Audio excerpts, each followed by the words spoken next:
warahmatullahi. Yang di belakang, silahkan. Dia mau nonton mikir tengah. Ya, pakai apa?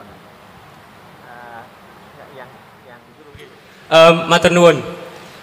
Gus Bahak, teng Al-Qur'an niku wonten lantana lul birro hatta sebentar, alon-alon dulu, perkenalkan dulu. Oh ya, maaf.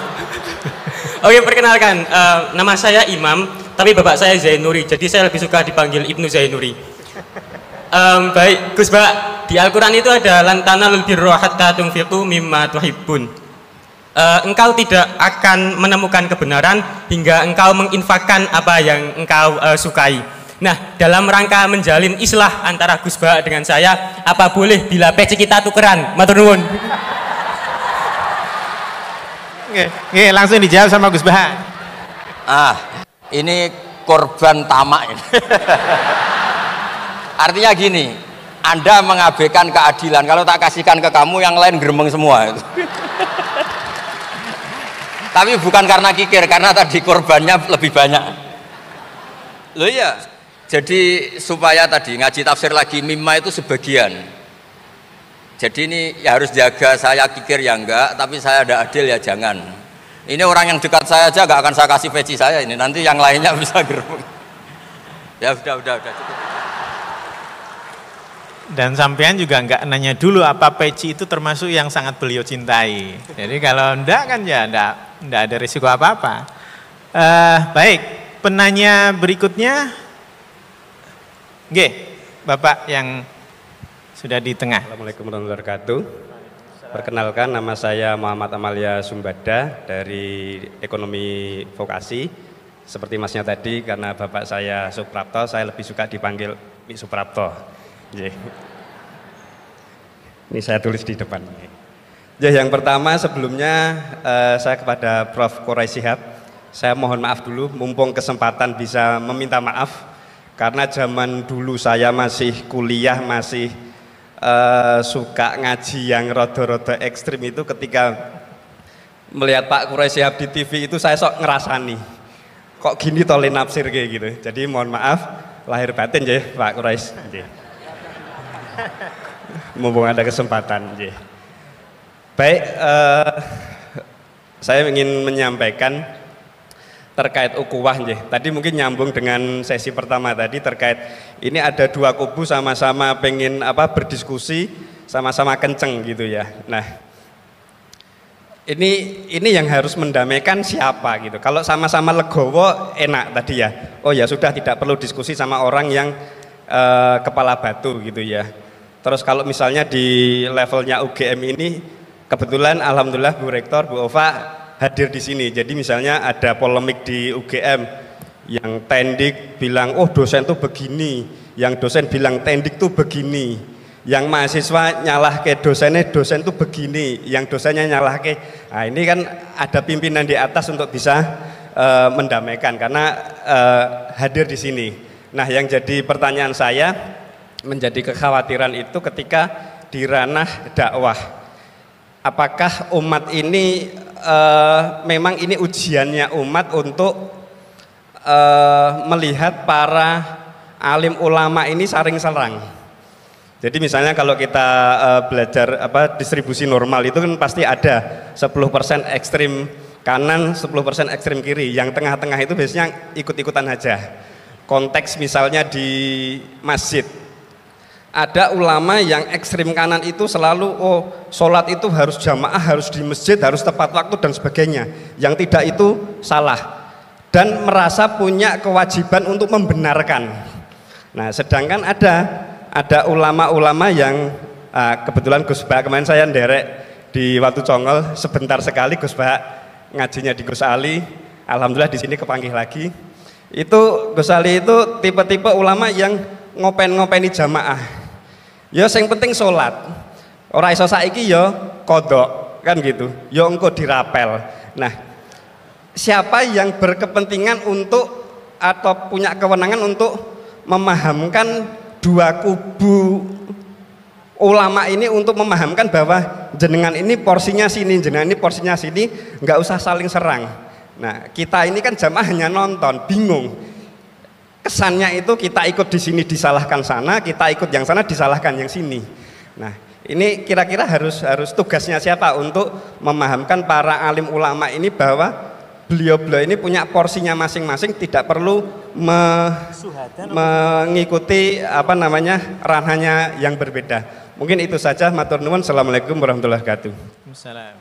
Oke, saya kira bisa satu lagi karena tadi pertanyaan yang pertama mirip dengan yang sebelumnya. Yang mahasiswa putra yang di belakang, yang sebelah kiri. Ya, sebelah kiri. Ya, Anda. Ya. Iya. Assalamualaikum warahmatullahi wabarakatuh. Saya Krisman Heriamsal, mahasiswa hubungan internasional. Senang sekali saya bisa menjadi bagian dari dialog kebangsaan menyongsong Ramadan. Oh, ternyata sospol lagi ini. Saya tadi sudah cancel yang sospol. maaf. Jadi yang sudah kadung ya udah terus. Ya. Silakan singkat aja nanti yang satu sebelah sini. Terus terang saya mahasiswa non muslim dan saya mendapat banyak sekali insight dari beberapa penafsiran dari ayat Al-Quran tadi.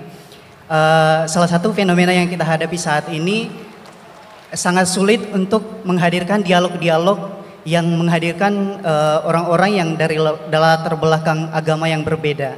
Dan seolah-olah hanya jika kita memiliki latar belakang keagamaan yang sama, baru kemudian kita bisa memiliki kesempatan untuk berdialog. Nah, kira-kira mengapa sangat sulit bagi kita di negara kita ini untuk menghadirkan orang-orang dari latar belakang agama yang berbeda untuk hadir dalam suatu forum dialog yang sama. Kemudian bagaimana kita bisa menyikapi fenomena tersebut? Terima kasih. Baik, terima kasih sekali. Tepuk tangan. Ini pertanyaan penting dan menarik. Kenapa sekarang antara yang muslim dan non muslim jadi sulit berdialog? Saya tambah satu yang terakhir yang di tengah pakai jilbab krem. Silakan.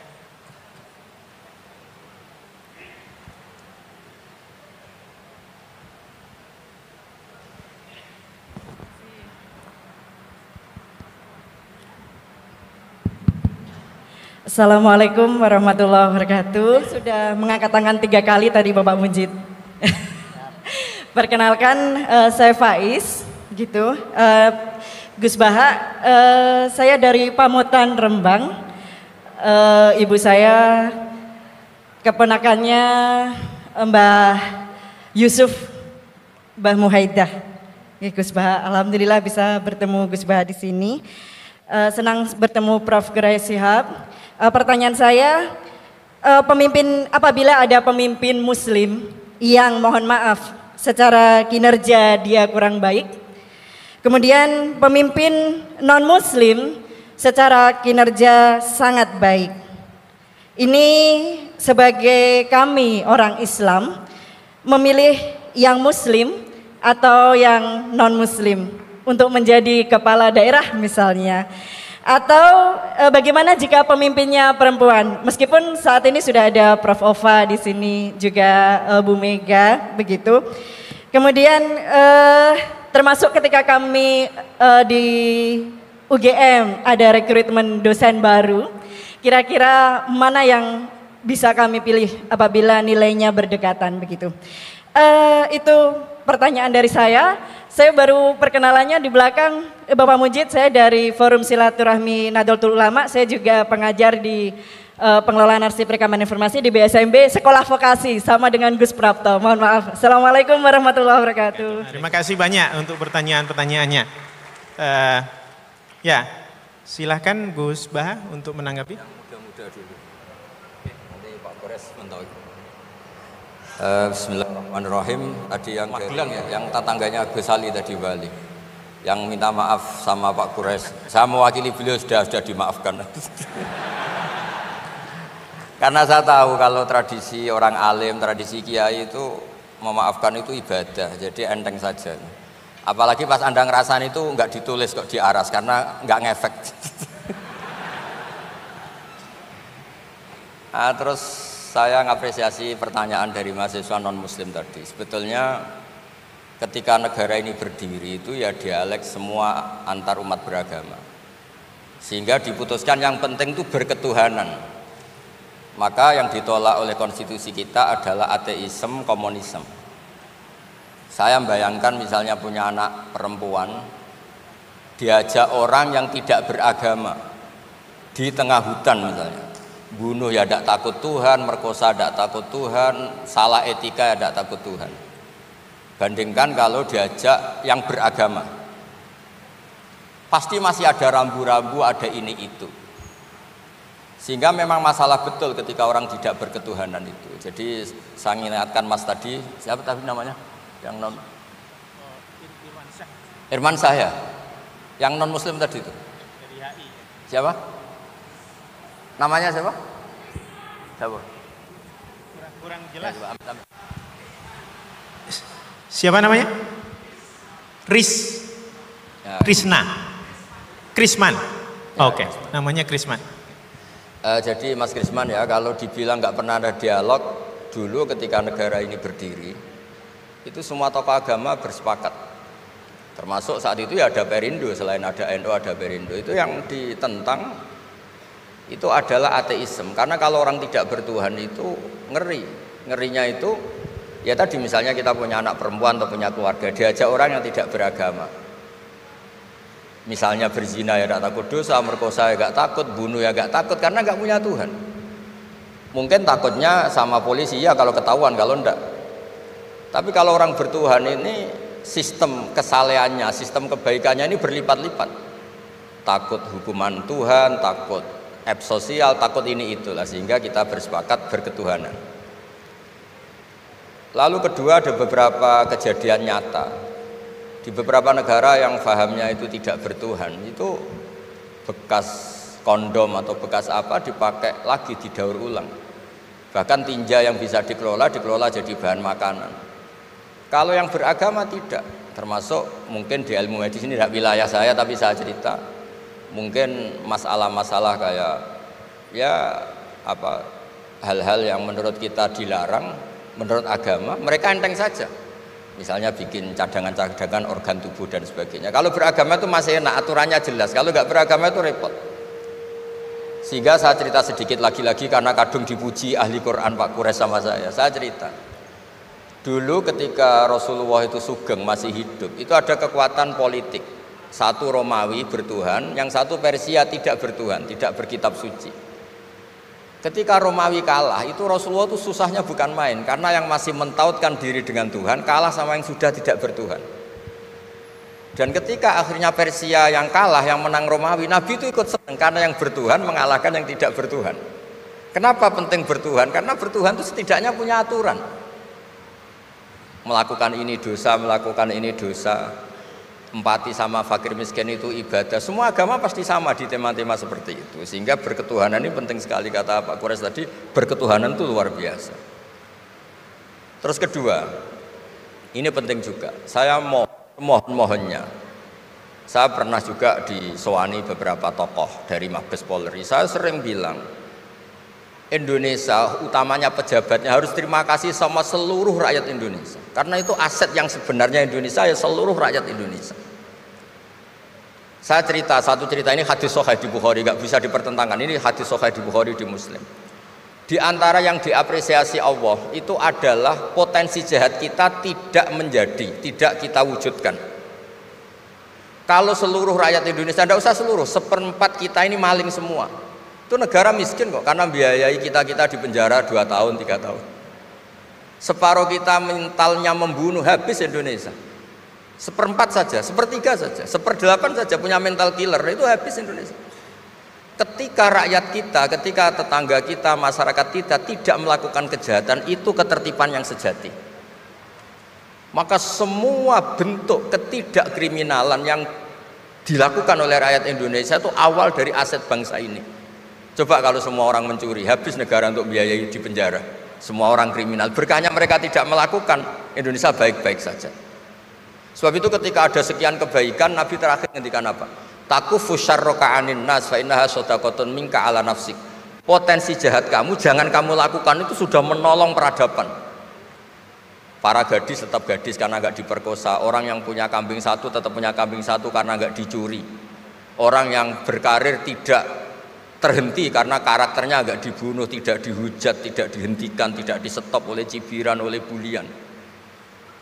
Maka di antara 7 orang yang dilindungi Allah, fi dzillihi yauma la dzilla illa dzilluh, itu Nabi hanya cerita orang yang enggak jadi.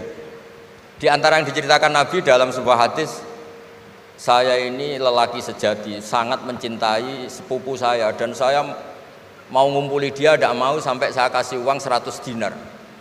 Setelah saya kasih 100 dinar, saya ingin ngumpuli dia dengan cara salah tentu. Dia gak mau dan berpesan, la tafuddal khatam illa bihaqqi. Kamu jangan ngumpuli saya sebelum nikah. Singkat cerita, pemuda ini gak jadi melakukan hal yang nista, yang gak benar. Itu sama Allah dijadikan wali, berkahnya nggak jadi. Jadi kalau potensi kejahatan kita tidak menimpa orang lain itu sudah luar biasa. Jangan nunggu berjasa kita dapat penghargaan setelah kita jadi kiai besar, jadi dosen UGM, jadi ini itu. Semua masyarakat kita yang menahan potensi kejahatannya itu adalah aset sejati Indonesia. Karena sekali mereka berkejahatan, entah itu mencuri, merkosa, habis. Harapan kita sebagai bangsa habis. Tapi selama ini nunggu ngapresiasi itu yang bentuknya fi'lu, yang bentuknya mereka melakukan apa, sebetulnya enggak. Tidak melakukan kejahatan itu sudah bagian dari kebaikan yang luar biasa.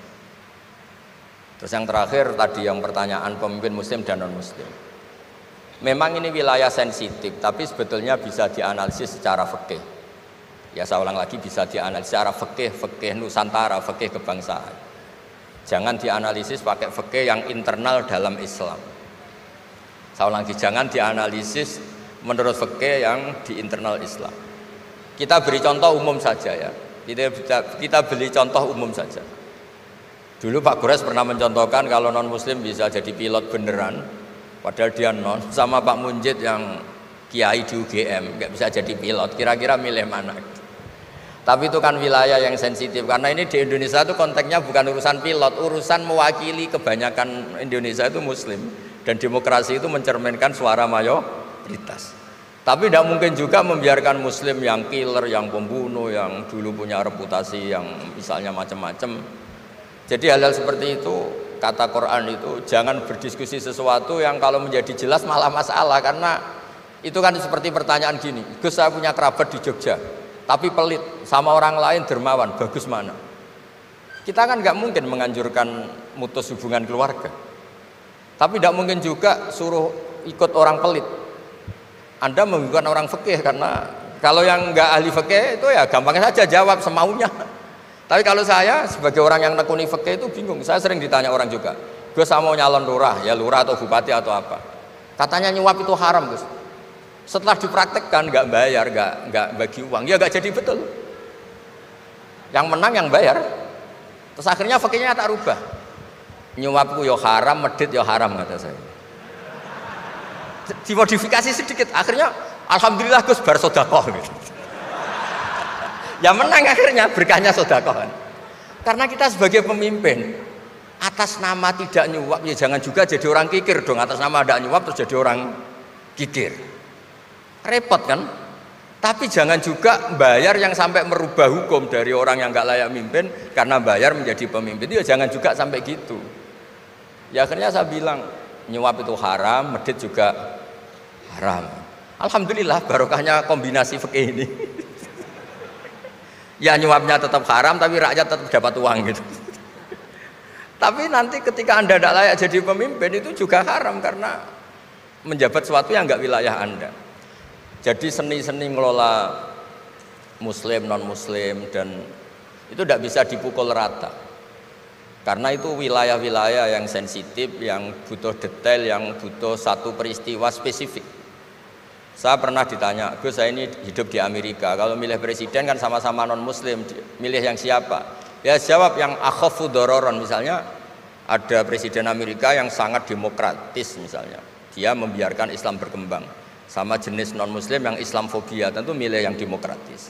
Ada yang dosanya itu membunuh, yang satu dosanya korupsi, ya milih ya korupsi karena membunuh itu lebih ekstrim dibanding korupsi misalnya. Itu ada di aturan fikih, jika sama-sama pasti salah, milih yang akhafud dororen, yang madorotnya ada begitu apa? Besar. Coba kalau kita punya pemimpin yang hobinya itu bunuh, sama yang hobinya rakus harta misalnya. Itu di fikih jelas dijelaskan, milih yang rakus harta kalau bandingannya itu, karena pembunuhan itu lebih berat secara ukuran dosa.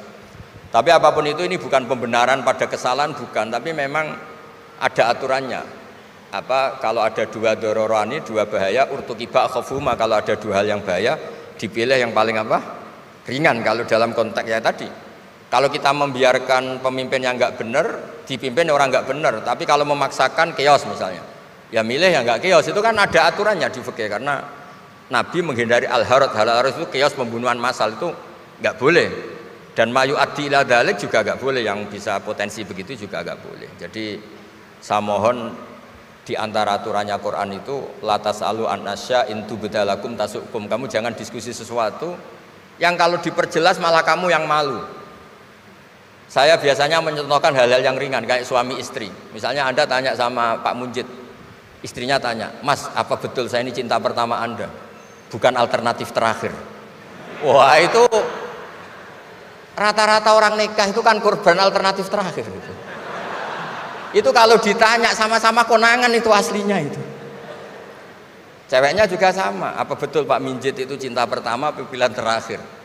Oh, saya sering mau nikah ini orang yang saya cintai, tapi takdirnya ini gitu. Itu kan orang dibilang takdir itu kan ya tersinggung. Jadi banyak hal yang kalau didiskusikan tuh masalah-masalah. Latas alu an asya intu bedalakum tasukum. Kamu jangan tanya atau diskusi sesuatu yang kalau diperjelas itu malah masalah. Jadi itu etika ya, etika dalam diskusi juga jangan memicu lagi. Saya kira demikian, nanti ditambahi oleh Abi Profesor Kures. Monggo.